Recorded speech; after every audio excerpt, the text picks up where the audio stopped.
राधे राधे दोस्तों। आज हम आपको सुनाएंगे एक बंजारन की बहुत ही अच्छी कहानी। अगर आप हमारे चैनल पर नए हैं तो प्लीज हमारे चैनल को लाइक करें, सब्सक्राइब करें और शेयर करें। मोहनपुर गांव हरे भरे खेत खलियानों से घिरा हुआ एक बहुत ही सुंदर गांव था। गांव में कुछ ब्राह्मण जाति के लोग, कुछ कायस्थ और कुछ संपन्न राजपूत और बनिया जाति के संपन्न घर थे। इसके अलावा कुछ दलित जाति के लोगों के घर भी थे। वहाँ जो निर्धन और भूमिहीन थे वे उन संपन्न लोगों की जमीन और खेतों पर काम करके अपना गुजारा करते थे। गांव की सीमा पर जो कुछ बंजारे आकर रुक गए और उन्होंने अपना डेरा डाला था। गांव की सीमा पर बसे बंजारा समुदाय के लोगों पर ये विशेष ध्यान तो नहीं देते थे। इस समुदाय के लोग अक्सर अपने डेरे यहीं लगाते थे। इनका काम तरह तरह की देसी दवाइयां बेचना, लोहे और औजार बनाकर बेचना और इनमें से कुछ नट का काम करते थे जो खेल तमाशे दिखाते थे। मोहनपुर गांव और इसकी सीमा से सटे गांवों में ये बंजारे घूम घूम कर अपनी रोजी रोटी कमाते थे। कुछ दिन कमा लेने के बाद फिर अपना डेरा उठा लेते और फिर कहीं और बसेरा करते। इन्हीं बंजारों के घरों में से एक घर था किशन बंजारे का। किशन बंजारे की बीवी एक बीमारी में ठीक से इलाज नहीं होने के कारण बहुत पहले चल बसी थी। जब उसकी पत्नी जिंदा थी तो किशन बंजारे को किसी चीज की कमी नहीं थी। खेल तमाशा दिखाने में निपुण, बहुत ही सुंदर, रूपवान पर्वतिया नाम था उसका। पर्वतिया लोगों का मन झट से मोह लेती थी। जहां वह जाकर खेल तमाशे दिखाती थी वहां नोटों की बारिश होने लगती थी। तब किशन से ज्यादा खुशहाल शायद इनके कबीले में कोई नहीं था। उसे रुपए पैसे की कमी नहीं थी, न ही अनाज की। वह खुद आलसी किस्म का आदमी था। ज्यादा काम करने में उसका मन नहीं लगता था, पर उसे किसी चीज की कमी नहीं थी।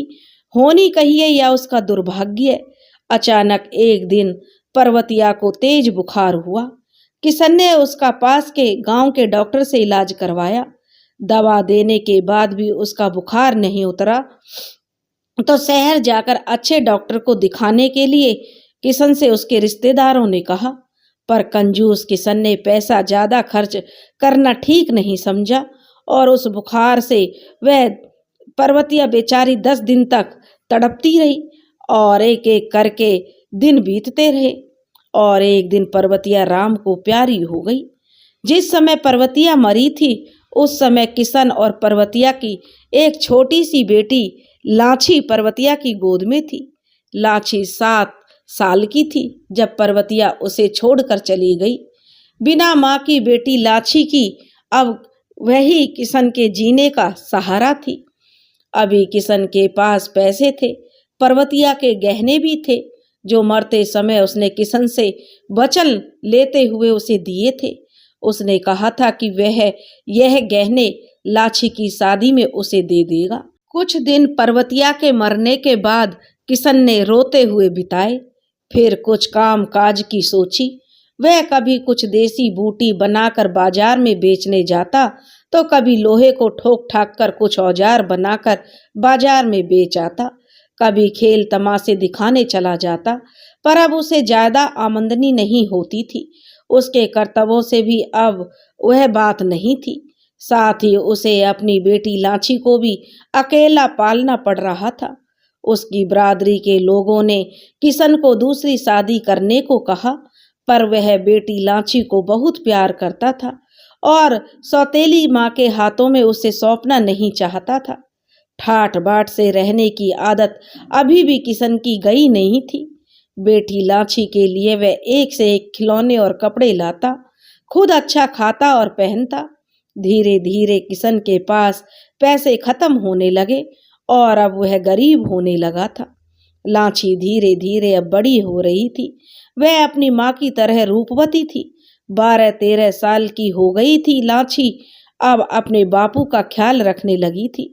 छोटी थी तो बापू सदा उसे अपने साथ रखकर ही सारा काम करता था। जगह जगह वे डेरे बदलते, लाची सोचती कि वे रुककर एक जगह क्यों नहीं टिक कर रहते।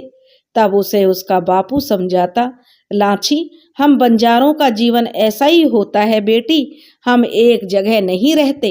लाची यह सुनकर सोच में पड़ जाती। जब उसका बापू तमाशे दिखाने या कोई काम करने बाहर जाता तो लाची अपने बापू के लिए खाना बनाकर रखती और उसका आने पर उसे खाना परोस कर देती। बड़ी मुश्किल से अब 2 जून का खाना जुट पाता था। कुछ दिनों से किशन कुछ सोच में पड़ा हुआ था। वह सोचता था कि लाची 12-13 की होने वाली है, क्यों ना अब उसे खेल तमाशों के कुछ गुर सिखाए जाएं कि वह भी पैसे कमाने में उसकी मदद कर सके। वह अक्सर लाची को इस बात के लिए समझाने लगा, पर यह लाची तो न जाने किस मुहूर्त में पैदा हुई थी। वह बापू की इस मामले में एक नहीं सुन रही थी। उसे तो घर में रहकर खाना पकाना ही अच्छा लगता था। उसे यूं बार बार डेरे बदलना भी पसंद नहीं था। उसे लगता था कि उन बंजारों की ऐसी जिंदगी क्यों है। लाची अब 13-14 साल की हो गई थी। दिखने में वह बहुत सुंदर थी। लाची दिखने में 16-17 साल की दिखती थी। बंजारे समुदाय में उसकी सुंदरता के चर्चे होने लगे थे। जिस भी गांव शहर के पास वे डेरे लगाते, आसपास के मनचले किस्म के लड़के डेरे के पास मंडराने लगते थे। अब लाची को अपने सौंदर्य का भान होने लगा था। उसके नाते रिश्तेदार या पास में किसी नट के डेरे में लाची के बराबर टक्कर के कोई सुंदर लड़की नहीं थी। किशन अपनी बेटी की सुंदरता को देखकर खुश होता था और चाहता था कि वह नटों के करतब सीखकर उसके साथ तमाशा दिखाने को चले, ताकि उसके पास पहले की तरह पैसों की बरसात हो जाए, जैसे कि उसकी बीवी पर्वतिया के जमाने में हुआ करती थी। पर लाची को यह खेल तमाशे सीखने में कोई शौक नहीं था। वह गांव शहर बापू के साथ घूमती और देखा करती थी कि छोटे छोटे सुंदर घरों में औरतें खुश होकर घर गृहस्थी चलाती हुई रहती हैं। उनके पास उनके छोटे छोटे बच्चे खेलते रहते हैं। वे आराम से जीवन भर एक ही घर में रहती हैं, तो उसके सपनों में वही जिंदगी घूमती थी। उसे औरतों का वह जीवन अच्छा लगता था। वह सोचा करती थी कि बंजारों में एक को छोड़ो दूसरी शादी कर लेते हैं, एक जगह रह कर जीवन नहीं गुजारते। काश उसकी शादी ऐसे व्यक्ति से होती जो यह खेल तमाशे की बजाय कुछ अन्य काम करके जीवन यापन करता और उसे एक अच्छा जीवन देता। उसे कुछ काम नहीं करना पड़ता। वह पति की सेवा करती, घर में रहकर अपने बच्चों को पालती। पर वह क्या जानती थी कि उसके सपनों का पूरा होना इतना आसान नहीं है। इसी तरह दिन बीत रहे थे। लाची देखते ही देखते बड़ी हो रही थी। लाची का बापू किशन अब उससे खुश नहीं रहता था। वह सोचा करता था कि काश उसकी बेटी उसकी बात मान लेती तो उसे यूं बदहाली का जीवन तो नहीं जीना पड़ता। इसी बेटी के लिए तो उसने दूसरी शादी नहीं की और उसकी बेटी है कि उसे पुट्ठे पर हाथ भी नहीं रखने देती। किशन का चचेरा भाई मुरली आज बहुत दिनों के बाद किशन से पूछ ही बैठा, भैया, हमारे यहाँ सभी लड़के लड़कियाँ हमारा नटों का पुश्तैनी काम सीखते हैं और लाची को तुम यह सब क्यों नहीं सिखाते? आखिर यह सब सीखना उसके लिए कितना जरूरी है? क्या? तब वह कहने लगा, किशन, क्या कहूँ मुरली, इस लड़की की तो मति मारी गई है। यह कहती है कि मैं खेल तमाशे दिखाने कहीं नहीं जाऊंगी, बिरादरी से बाहर की दूसरी औरतों की तरह घर बैठकर सिलाई कढ़ाई सीखूंगी और खाना बनाऊंगी। तब वह मुरली कहने लगा, यह तो गलत है ना भैया, उसे मैं समझाऊंगा। और किशन ने एक लंबी सी सांस छोड़कर कहा कि पता नहीं ये लड़की कब समझेगी, 2 पैसे घर आएंगे तो घर के काम आएंगे। लाची की ज्यादा सहेलियां भी नहीं थी। एक कम्मो थी जो उसके नाते में भी लगती थी। दोनों में पक्की दोस्ती थी। वह लाची की हमराज थी। अक्सर वह लाची को छेड़ती थी, अरे लाची, तेरे लिए तो कोई घोड़े पर चढ़कर राजकुमार आएगा क्या, जो तुझे ब्याह कर रानी बनाएगा। तब वह लाची कहती कि मैं उसी का तो इंतजार कर रही हूँ, लेकिन हमारी किस्मत में ऐसा राजकुमार कहाँ है जो हमें एक महल दे दे। लाची कहती, महल नहीं, मुझे तो एक झोपड़ी ही चाहिए जिसकी मैं अकेली रानी हूँ, पर आराम से एक जगह जिंदगी बिताऊं। मैं तो बस इतना चाहती हूँ, क्या मेरा ऐसा नसीब नहीं होगा? लाची कम्मो के बाल गूंथते हुए उससे कह रही थी। तो कम्मो कहने लगी, जरूर लाची, तुम तो इतनी सुंदर हो, कोई भी राजकुमार तुम पर मोहित होकर तुम्हें महलों की रानी जरूर बनाएगा। और दोनों सहेलियां खिलखिलाकर हंस पड़ती। लाची कभी कम्मो के साथ फूल चुनने चली जाती, कभी दोनों सहेलियां साथ मिलकर कुछ सीखती प्रोती। इसी तरह लाची के दिन गुजर रहे थे। कम्मो की माँ भी लाची को बहुत प्यार करती थी। अक्सर फुर्सत में कुछ बनाकर लाची को खिलाती, उसके बाल संवारती। लाची उन्हें मौसी कहती थी और उनके गले से लिपट जाती थी। घर रहती तो बापू उसे बात बात पर फटकारता और शायद ही कभी उससे अच्छी तरह बात करता था। लाची अब उसके पिता को उसे फूटी आंख नहीं सुहाती थी। जिस बेटी को उसने नाजों से पाला था, जब उसके सुख देने का वक्त आया तो उसने उसकी सभी आशाओं पर पानी फेर दिया। कहीं उसे पालते वक्त उसके मन में यह भी आशा रही होगी कि लाची उसके लिए कभी एक बड़ा बैंक बैलेंस सिद्ध होगी, पर लाची ने तो उसकी सारी उम्मीद तोड़ दी थी। बहुत सोचते सोचते एक दिन किशन कम्मो की माँ से मिलने उसके डेरे पर पहुंचा।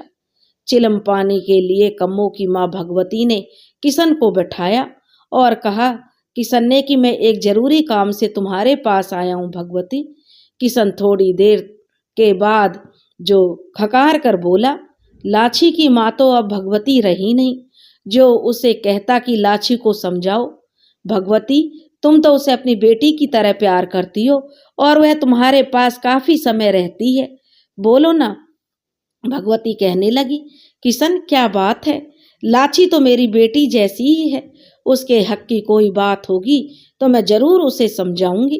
तब किशन ने कहा कि वो दोनों आपस में काफी देर बातें हुई, फिर किशन ने उससे विदा ले ली। उधर आज मोहनपुर गांव से बंजारों का डेरा उठने वाला था। अब इधर ज्यादा कमाई नहीं हो रही थी। सारे बंजारे अपने तंबू और सामान असबाब समेट रहे थे। लाची भी बापू के साथ मिलकर बर्तन भांडे और अन्य सामान समेट रही थी। सच पूछो तो हर जगह जहां वह डेरे लगाते थे वहां से लाची को जाने का मन नहीं करता था, जिसमें मोहनपुर गांव तो उसे जरूरत से ज्यादा ही पसंद था। यहाँ के मनोहर बाग बगीचे ताल तलैया इन सब से लाची को बहुत लगाव हो गया था। यहाँ इमली के पेड़ों से कच्ची इमलियां तोड़ तोड़ कर खाने, तालाब पर घंटों बैठकर तैरती हुई मछलियों को देखना लाची को बहुत अच्छा लगता था। पर अब तो जाना ही था। बापू लाची को समझा रहा था, देख लाची, अफसोस न कर, हमें तो डेरे बदलने ही पड़ते हैं। जल्दी जल्दी सामान समेट, नहीं तो हम पीछे रह जाएंगे, सब आगे चले जाएंगे। और तू कोई ससुराल नहीं जा रही है जो जो मुंह को ठसुआए हुए है। हम कहाँ जा रहे हैं बापू, लाची ने अपने पिता से पूछ लिया। तो उसका पिता बोला, पास के ही गांव रहमतपुर बड़ा अच्छा गांव है, जमींदारों का वहाँ अच्छी आमद हो जाती है, पैसे वाले ज्यादा हैं और खेल तमाशों की भी अच्छी कदर है। लाची का बापू लाची को बता रहा था। तो तू एक काम कर लाची, तू भी खेल तमाशे सीख ले, मुझे अकेले से कितना काम करवाएगी, और अब मेरी उम्र भी तो बढ़ रही है। तेरी माँ तो मेरा दाहिना हाथ थी, उसके मरने के बाद तो मैं बिल्कुल अकेला ही हो गया हूँ। लाची का पिता जो सांस लेकर बोला। तो लाची को भी कम्मो की माँ ने इस बारे में बहुत समझाया था।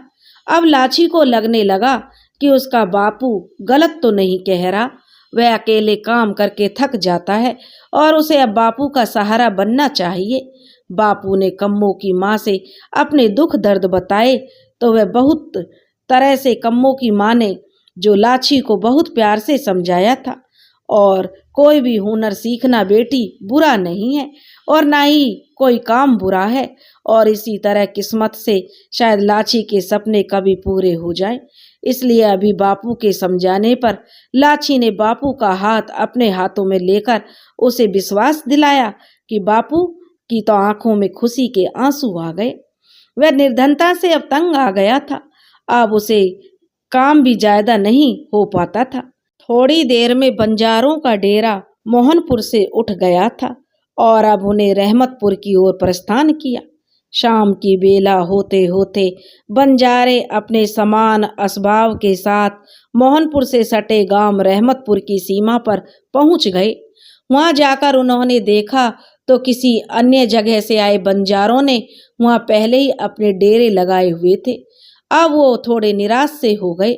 आमदनी बट जाएगी यहाँ, फिर भी बिना निराश हुए उन्होंने अपने तंबू उन बंजारों के डेरे से थोड़ी दूर हटकर लगा दिए। थोड़ी देर में उस बंजारा समुदाय के कुछ प्रमुख लोग उस समुदाय के प्रमुख के साथ हुक्का पानी के लिए आ गए। रहमतपुर गांव के बासिंदों के बारे में बातें होने लगी। गांव तो अच्छा है, लोग पैसे वाले हैं और दिल वाले भी हैं। इसके आसपास के गांवों में भी अच्छी कमाई हो जाती है। हम सब मिलकर जो इलाके बांट लेंगे। दूसरे समूह के बंजारों का मुखिया बोला। तो इस समूह के मुखिया ने भी हाँ में गर्दन हिलाई। किशन पास में बैठा सारी बातें सुन रहा था। इसी तरह यहाँ रहते हुए लाची और किशन को 3 दिन हो गए थे।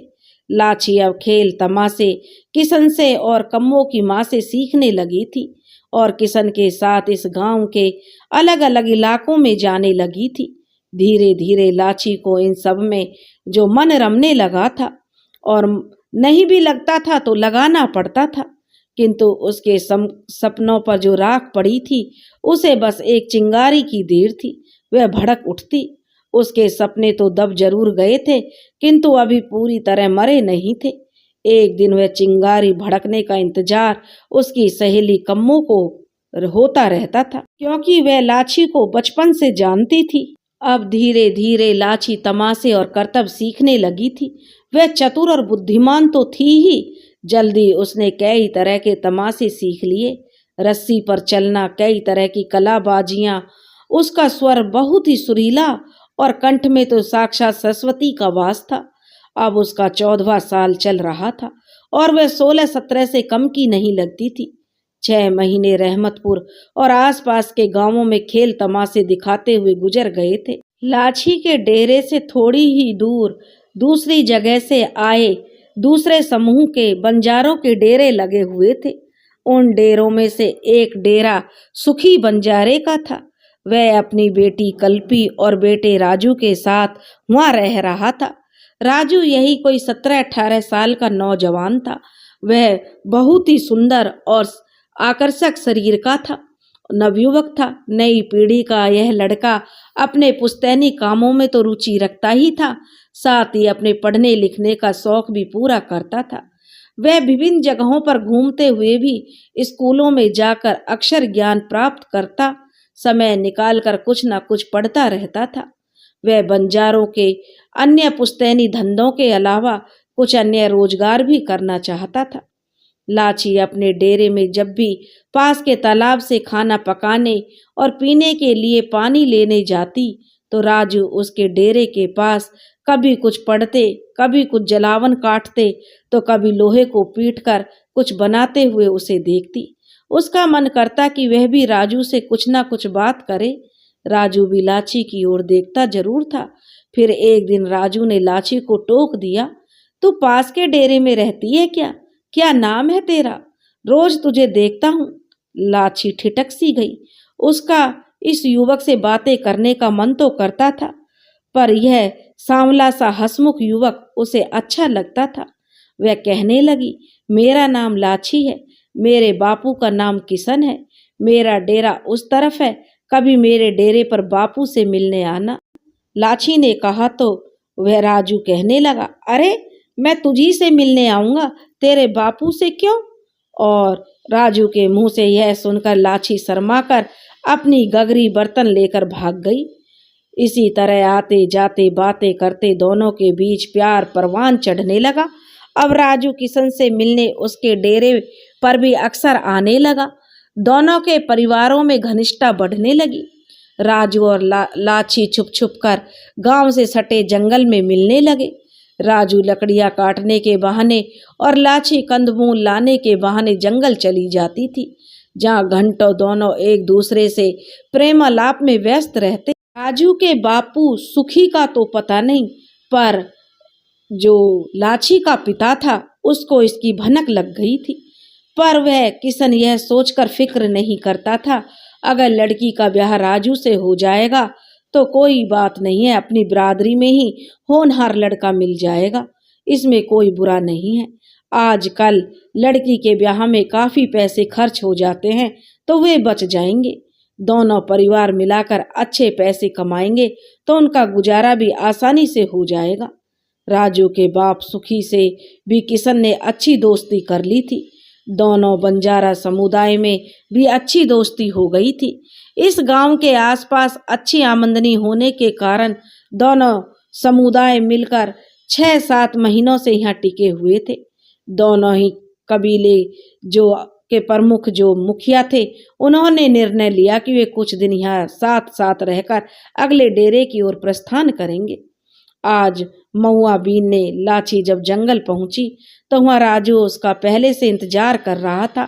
लाची उसके बगल में अपने हाथ के फल लेकर बैठ गई और कहने लगी, कितने काम तूने किए हैं राजू, सुबह से देख रही हूँ, कभी लोहा पीट रहा है तो कभी लकड़ियां काट रहा है, फिर खेल भी दिखाएगा। लाची प्यार से उसके हाथों को अपने हाथ में लेकर बोली, तुझे कितना काम करना पड़ता है राजू। तो राजू कहने लगा, लाची तुझे सुख से रानी बनाकर रखने के लिए मुझे पैसे तो जमा करने होंगे, उसके लिए मेहनत तो करनी ही पड़ेगी, है ना लाची। राजू ने बड़े प्यार से लाची से कहा तो लाची शर्मा गई और वह कहने लगी, राजू क्या हमारे लगन के लिए सब लोग मान जाएंगे।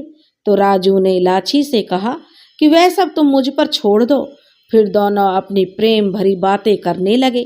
उसके बाद धूप सर पर चढ़ने लगी तो दोनों कहने लगे, चलो अब समय ज्यादा हो गया है, डेरे की तरफ चलते हैं। और दोनों हंसी खुशी डेरे की तरफ चल पड़े।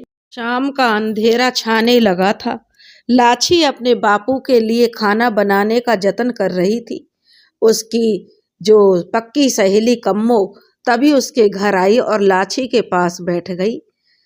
लाची कहने लगी, अरे कम्मो कहाँ रहती है तू आजकल, दिखाई नहीं देती, मिलने आती ही नहीं। तो कम्मो कहने लगी, वाह, अरे उल्टा चोर कोतवाल को डांटे, मैं तो तुझसे मिलने आती हूँ लेकिन तुझे ही मेरी सुध बुध नहीं है। अरे मुझे सब पता है, तू आजकल लाची किसके ख्यालों में खोई रहती है, तुझे तो कम्मो के लिए फुर्सत कहाँ है। लाची यह सुनकर थोड़ी शर्मा गई। तो कम्मो कहने लगी, बता ना लाची, तेरा लगन उससे कब होने वाला है। तो लाची कहने लगी, अरे अभी कुछ नहीं है। तो लाची कहने लगी, जानती है कम्मो, अभी हमारे लगन के बारे में कोई बात नहीं है। तो कम्मो कहने लगी, लाची पता है हमारे डेरे बहुत जल्दी उठने वाले हैं, यहाँ से हम जा रहे हैं मोहनपुर फिर से। क्या लाची चौंक गई और उसने कहा कि तुझे किसने बताया। तो कम्मो कहने लगी, मेरे बापू ने, उन्होंने कहा है कि बहुत दिन हो गए हैं यहाँ पर, अब आमदनी तो ज़्यादा यहाँ होती नहीं।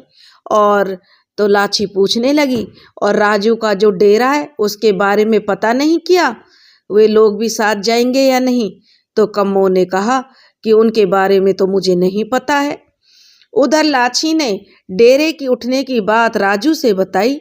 तो राजू कहने लगा, लाची कोई साथ जाए या ना जाए, पर मैं तेरे साथ चलूंगा, मैंने अपने बापू से कह दिया है। राजू चिंतित सा लाची को समझा रहा था। अब हम तुम अलग नहीं रह सकते लाची, बिरादरी वालों से ज्यादा जरूरी मेरे लिए तुम हो। लाची राजू की बातें सुनकर लाची की आंखें भर आई। कितना प्रेम करता है राजू उससे, उसका सपना सचमुच राजू पूरा करेगा। उसे वह एक घर देगा जो बार बार बदलना नहीं पड़ेगा और वह उस घर की रानी बनकर रहेगी। लाची का राजा तो उसे मिल चुका है, अब चिंता किस बात की। दोनों ही डेरों के मुखिया की उस रात बैठक हुई। उन्होंने अपनी सहमति से तय किया कि दोनों ही डेरों के बंजारे एक साथ मोहनपुर जाएंगे। मोहनपुर में एक कपड़ों का कारखाना इधर खुला है, एक धनी बनिया व्यवसायी ने इधर ही एक कारखाना शुरू किया है। बंजारों को वहाँ अपने पुश्तैनी कामों के अलावा भी और रोजगार मिलने की संभावना है। जो बंजारे अपनी कम आमदनी और घूम घूम कर रोजी रोटी कमाने से परेशान है, उन्हें मोहनपुर में अच्छा रोजगार मिल सकता है। यह सब जानकर लाछी और राजू की खुशी का तो कोई ठिकाना ही नहीं था। आज रहमतपुर से दोनों बंजारों के जो डेरों ने अपना सामान समेटना शुरू कर दिया था। सुबह सुबह खेमे समेटे जाने लगे। सामान असबाब टट्टुओं पर लाद कर सुबह ही सुबह निकलना था। तभी तो सूरज ढलने से पहले बैलगाड़ियां मोहनपुर पहुंच पाएंगे। जैसा था कि लाछी की बैलगाड़ी और टट्टू पर लदे सामान राजू की बैलगाड़ी और सामानों के साथ साथ चल रहे थे। शाम होने से पहले ही वे लोग मोहनपुर पहुंच गए। गांव की सीमा पर उन्होंने अपने डेरे लगा दिए। थोड़ी देर में हाथ मुंह धो रोटी पानी का इंतजाम होने लगा। राजू आकर लाछी के बापू के पास बैठ गया। 2 रोटी राजू को भी दे दे लाछी। लाछी के बापू किशन ने खाना खाते हुए लाछी से कहा तो लाछी बोली, जी बापू अभी लाई। लाछी एक लोटे में ठंडा पानी और थाली में रोटी और थोड़ी सब्जी लेकर आ गई। किशन कहने लगा, खा ले बेटा। राजू रोटी खा ले, बिटिया ने अच्छी सब्जी बनाई है। और किशन उससे पूछने लगा, राजू अब आगे क्या सोचा है बेटा? कारखाने में काम करोगे या यही सब हम नटबंजारों के धंधे? तो राजू कहने लगा, चाचा मैं तो शुरू से ही अच्छे पैसे कमाना चाहता था। अब मौका सामने है तो कोई ना कोई काम कारखाने में मैं कर ही लूँगा। थोड़ा बहुत पढ़ना भी जानता ही हूँ। तो किशन कहने लगे, हाँ बेटा तुम तो काबिल हो और मेहनती भी हो, तुम्हें भला काम की क्या कमी? तो राजू कहने लगा कि हाँ चाचा काम करेंगे तभी तो कुछ कर पाएंगे। दोनों आपस में बातें कर ही रहे थे। लाछी उनकी बातें सुनकर खुश हो रही थी। तभी किशन ने कहा, लाछी बेटा सुबह हो गई है, जल्दी तैयार हो जाओ, एक जगह खेल दिखाने चलना है, मोहनपुर जाना है, जल्दी रोटी पानी का इंतजाम कर लो। अगले दिन सुबह सुबह जो किशन ने लाछी से कहा, लाछी बेटा सुबह हो गई है, जल्दी तैयार हो जाओ, एक जगह खेल दिखाने मोहनपुर जाना है, जल्दी रोटी पानी का इंतजाम कर लो। किशन ने सोई हुई लाछी को आवाज लगाई। गहरी नींद में सोई लाछी की नींद बापू की आवाज से टूट गई और वह कहने लगी, ये बापू भी ना एक दिन भी चैन की नींद सोने नहीं देता। लाछी नींद से उठती हुई भुनभुना रही थी। थोड़ी देर बाद दोनों बाप बेटी साथ में कम्मो और उसकी माँ और कुछ लोग तैयार होकर मोहनपुर की ओर निकल पड़े। तमाशा मोहनपुर कारखाने के पास ही दिखाना था। लाछी को कारखाना देखने की भी बहुत उत्सुकता थी। लाछी और उसके साथ के बंजारों ने मोहनपुर कारखाने के पास और अन्य जगहों पर घूमते हुए खेल तमाशे दिखाकर शाम तक अच्छे पैसे कमा लिए थे। लाछी के रस्सी पर दिखाए गए करतबों और गानों से तो नोट ही बरसा दिए थे। आज उसका बापू किशन घर लौटते हुए बहुत खुश था। घर लौटने पर शाम को राजू किशन से मिलने आया तो पता चला उसे भी कारखाने में काम मिल गया है और काम भी अच्छा था और मजदूरों के रोज के हिसाब से जो उनको मजदूरी भी अच्छी मिलनी थी। लाछी तो खुशी से उछल पड़ी।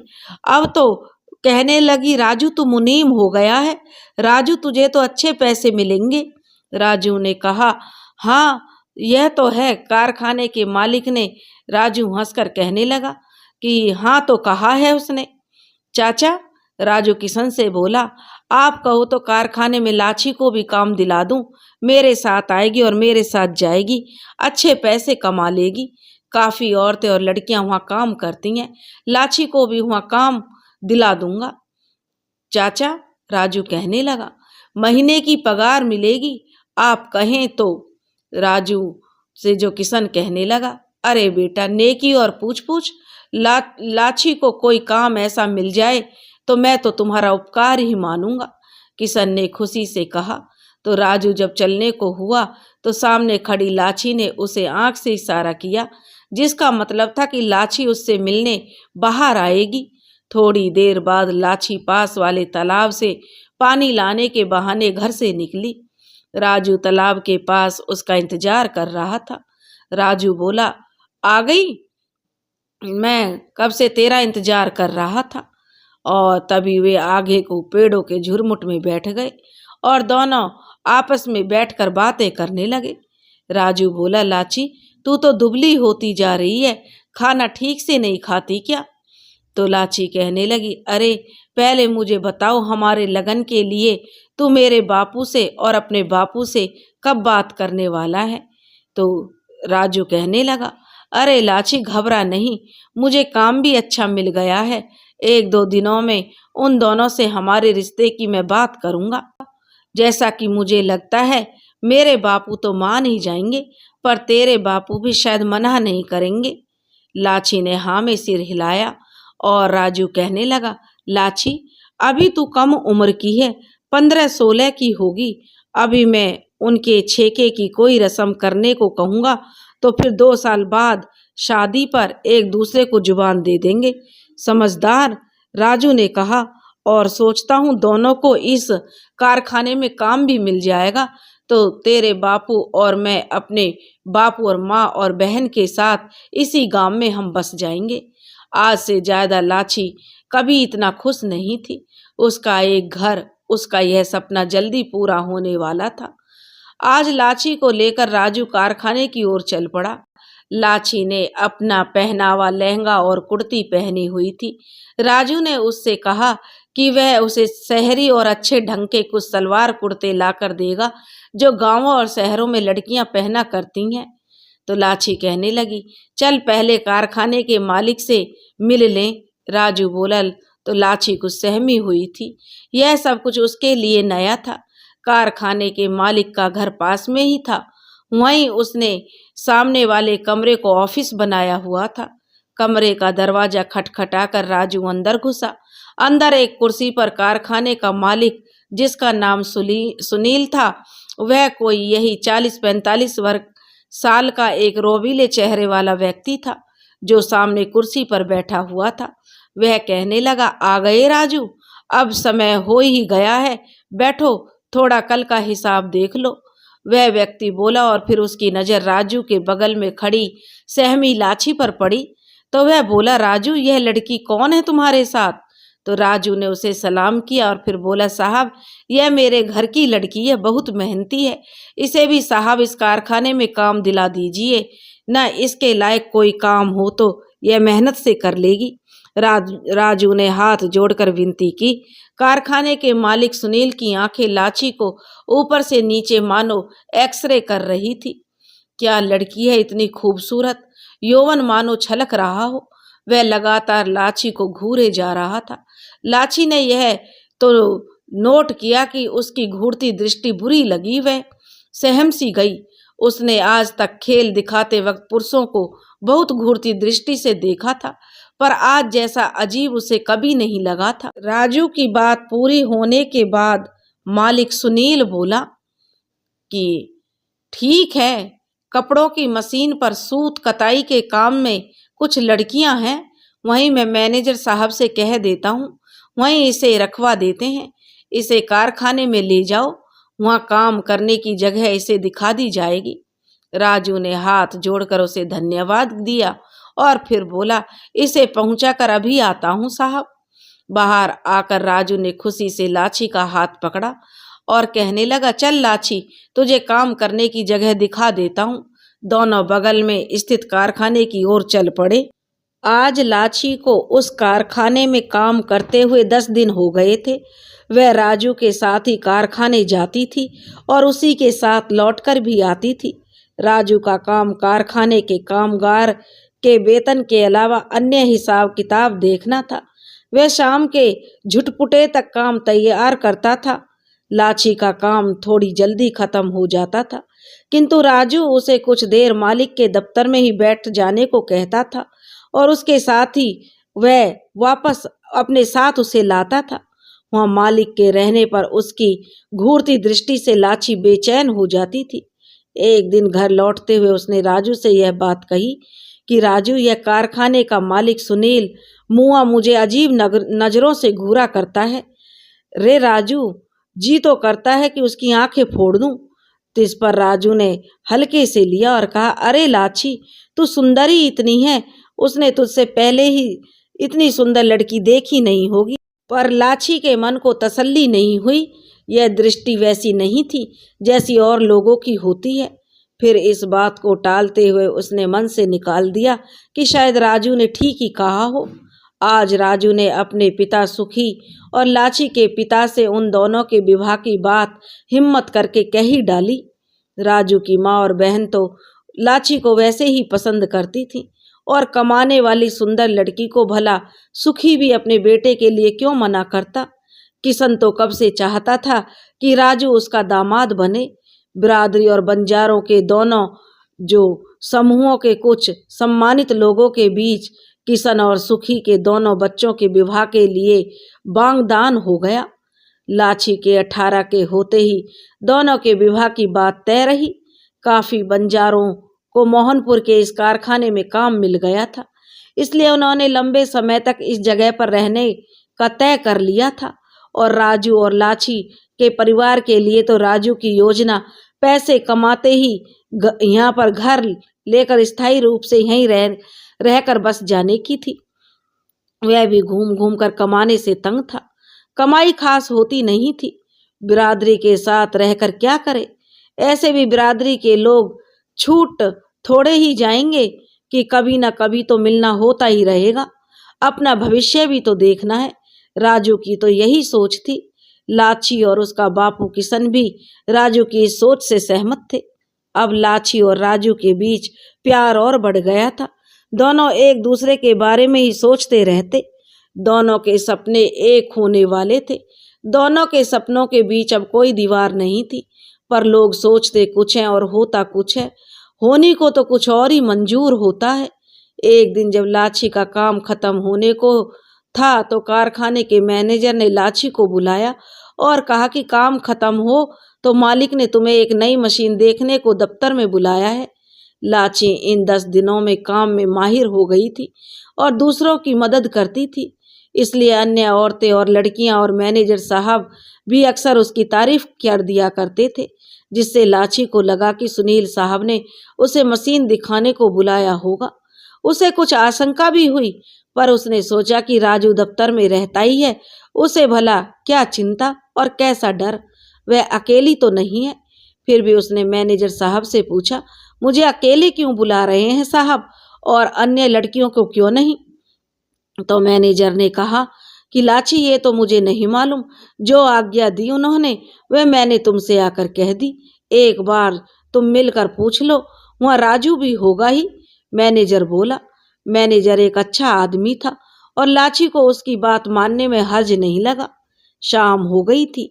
लाची कारखाने में ही मैनेजर साहब के कहने पर रुकी हुई थी। अब कारखाना बंद होने ही वाला था। सभी कामगार जा रहे थे कि बेचैन लाची को मैनेजर साहब बुलाने आए और कहने लगे, जाओ लाची, साहब बुला रहे हैं, मैं अभी थोड़ी देर में काम समेट कर आ रहा हूँ। लाची कहने लगी, साहब राजू तो वहाँ होगा ना, आज मुझे बुलाने भी नहीं आया। तो मैनेजर से लाची ने पूछा तो मैनेजर कहने लगा, अरे लाची होगा ही, और भी लोग होंगे, मैं भी आ रहा हूँ, तो चिंता क्यों करती है। इतना कहकर मैनेजर साहब बोले। फिर भी लाची थोड़ी दूर पर स्थित मालिक के दफ्तर की ओर आशंकित से हृदय से चल पड़ी। लाची तेज कदमों से चलती हुई राजू के बारे में सोचती हुई कारखाने के दफ्तर में पहुंच गई थी। साथ ही वह यह भी सोचती जा रही थी, आखिर साहब ने उसे कौन सी मशीन देखने को बुलाया होगा। लाची जब दफ्तर में पहुंची तो देखा दफ्तर का दरवाजा आधा खुला था। उसने धीरे से दरवाजे पर दस्तक देते हुए आशंकित मन से खोला तो देखा सामने कुर्सी पर मालिक सुनील बैठा हुआ था।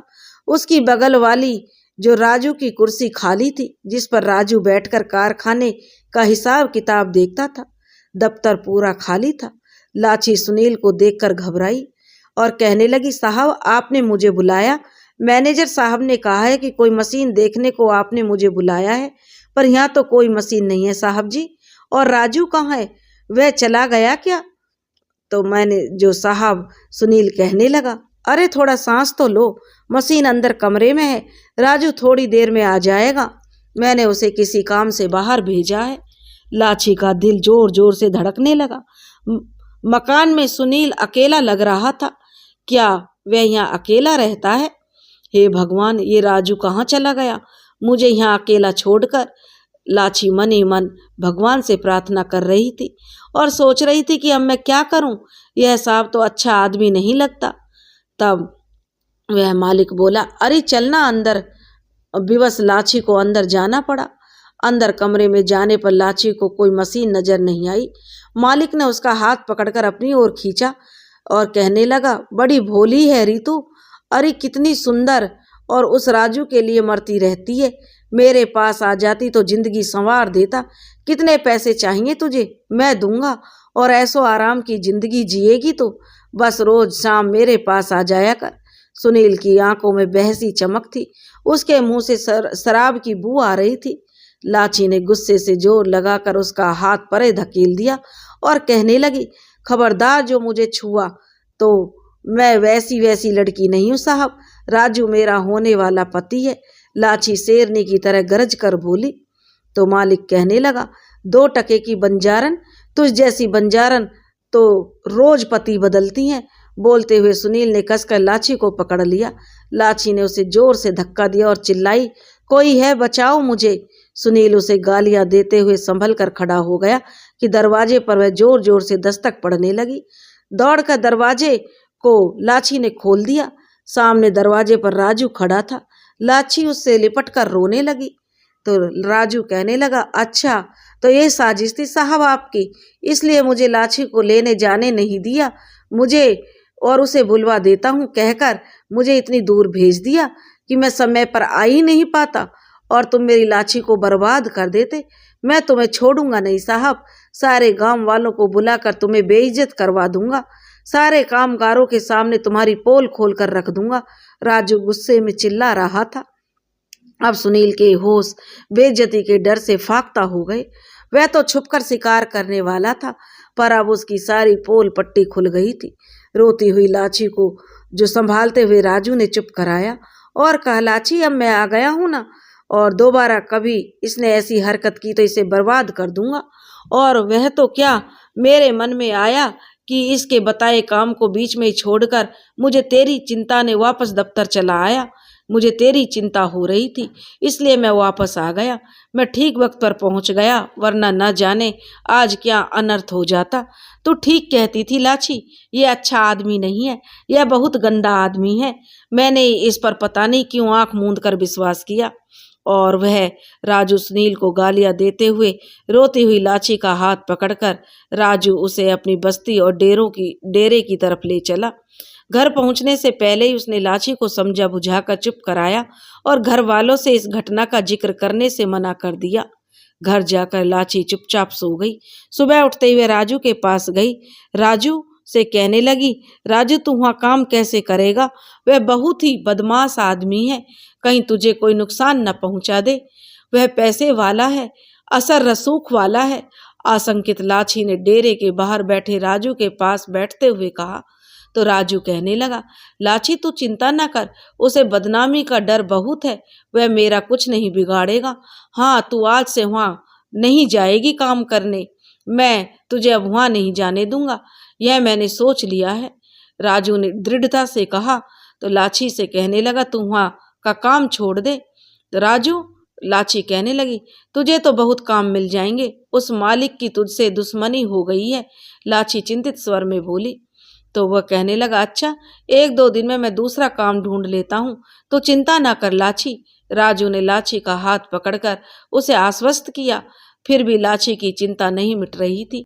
आज जब राजू काम पर जाने लगा तो लाची उसे बहुत देर तक देखती रही और उसकी सलामती की दुआएं भगवान से मांगती रही।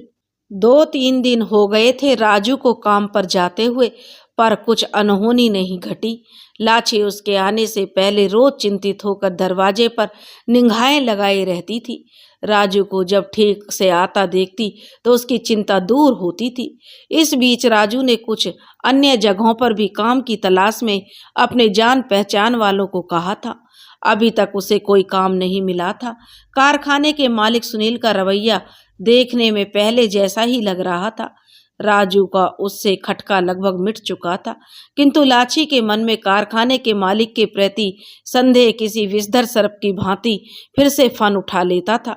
वह रोज राजू की रक्षा के लिए भगवान से गुहार करती रहती और उन दोनों के सीधे साधे जीवन और छोटे छोटे सपनों पर मानो कोई ग्रहण लग गया था। लाची की आशंका गलत नहीं थी। कारखाने का मालिक सुनील राजू से खार खा गया था। एक दो कौड़ी के नौकर द्वारा की गई बेइज्जती उसे बहुत साल रही थी। वह बदला लेने के लिए योजनाएं सोच रहा था। काश राजू ने लाची की बात मान ली होती और उसी दिन काम छोड़ दिया होता तो आज उन दोनों को ये दिन देखना नहीं पड़ता। उस दिन राजू को कारखाने के मालिक ने जो दोपहर के 3 बजे ही छुट्टी दे दी। लाची और राजू खुश खुश बैठे अपने डेरे के सामने एक आम के पेड़ के नीचे खाट पर बैठे हुए थे और धूल उड़ाती हुई एक पुलिस की जीप उनके सामने रुकी।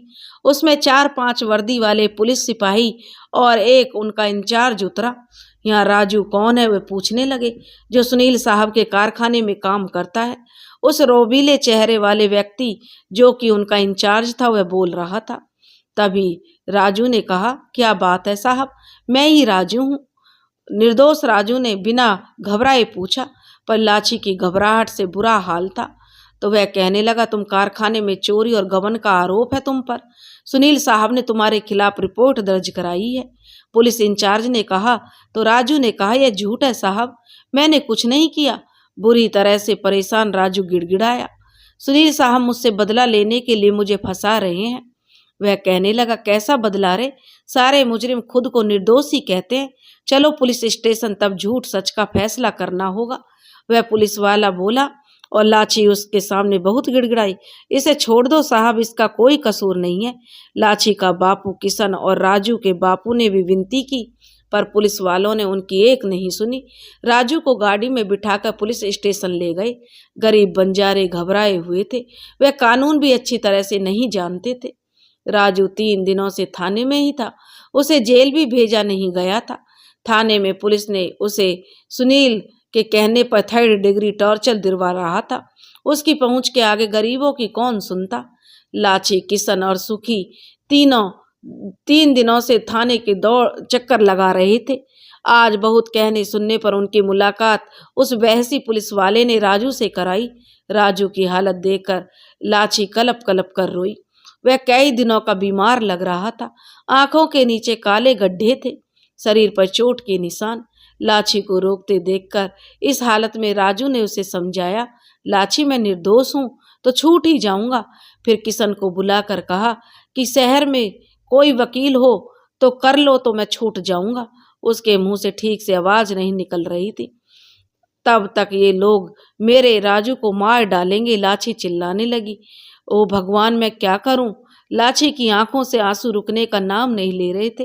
अगर सुनील साहब रिपोर्ट वापस ले लें तो राजू छूट जाएगा, एक दयालु पुलिस वाले ने इन बंजारों से कहा। मजबूरन लाची एक दिन अपने बापू के साथ सुनील से मिलने गई और कहने लगी, साहब हमारे निर्दोष बच्चे को क्यों सजा दे रहे हो, क्यों उसे फंसा रहे हो, उसे छुड़वा दो। किशन ने बहुत विनती की, पर उस नर पिशाच पर उसका क्या असर होता, यह लाची तो जानती है। बताया नहीं क्या इसे? तू मेरी बात मान ले लाची, मैं तेरे राजू को अभी छुड़वा दूंगा, वह शैतान बोला। तो लाची कहने लगी, बापू चलो।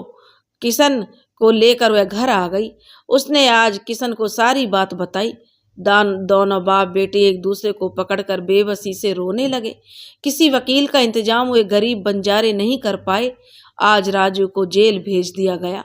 लाची की अंतिम आशा भी आज राजू को बचाने की खत्म हो गई थी। वह आज दिन भर रोती रही। जब उसे यह खबर चाचा और बापू से मिली कि तो उसकी रोटी का निवाला भी उसके मुंह में नहीं गया। क्या क्या सपने देखे थे उसने राजू के साथ, उस दरिंदे की वजह से सब खत्म हो गया। कुछ नहीं बचा। रात भर लाची लुटी हारी सी बैठी रही। सुबह होते ही उसने कुछ निश्चय किया। आज वह अच्छी तरह तैयार हुई। अच्छे कपड़े पहनकर साज श्रृंगार करके जब शाम का अंधेरा सा हो गया तो मोहनपुर के कारखाने के दफ्तर की ओर लाची चल पड़ी। वह मानो नशे में चल रही थी। आंखें चढ़ी हुई थी। उसके बाल खुले हुए थे, जैसे कोई मतवाली ही जिसे आगे पीछे का कोई होश नहीं हो। उसे जाते हुए किसी ने नहीं देखा, ना ही किसी को उसने कुछ बताया। वह सीधा सुनील के मकान में पहुंची। वहां सन्नाटा था। सुनील अकेला कुर्सी पर बैठा कुछ लिख रहा था। लाची ने कहा, साहब।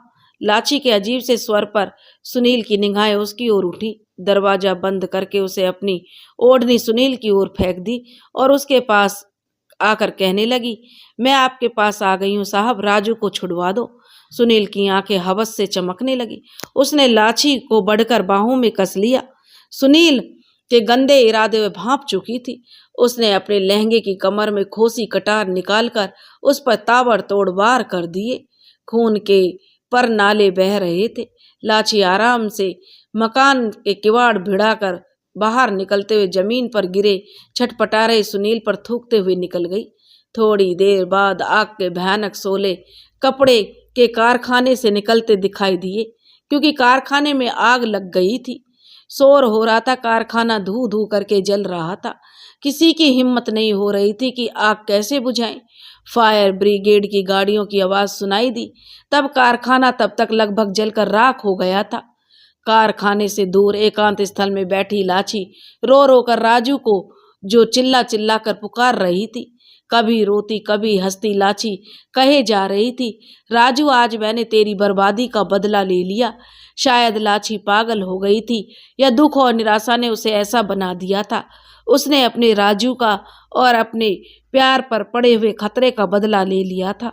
दोस्तों, अगर आपको हमारी कहानी पसंद आई हो तो प्लीज़ हमारे चैनल को लाइक करें, सब्सक्राइब करें और शेयर करें। राधे राधे।